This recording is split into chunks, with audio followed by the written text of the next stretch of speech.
मेरा ईमान है कि जब आप दावा करते हैं ला इलाहा इल्लल्लाह, अल्लाह, मैं किसी के सामने स्वाए तेरे सर नहीं झुकाऊंगा, ये बहुत बड़ा दावा है, ये आजादी का दावा है, ये इंसान को आजाद करता है।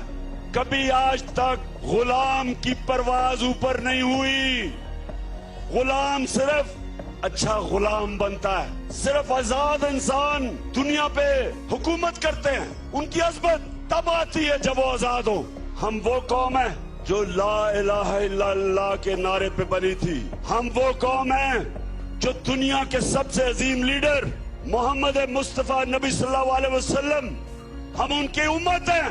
हमें आप जानवरों की तरह ना रखें कि जब आप फैसला करें कि पहले उनको चोर कहें और उनको फिर हमारे ऊपर मुसल्लत कर दें, और हम भेड़ बकरियों को कहें कि आप भेड़े इस तरफ चल पड़ो।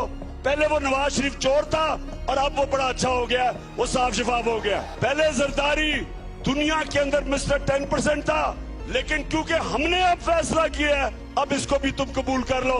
हम भेड़ बकरियां नहीं है।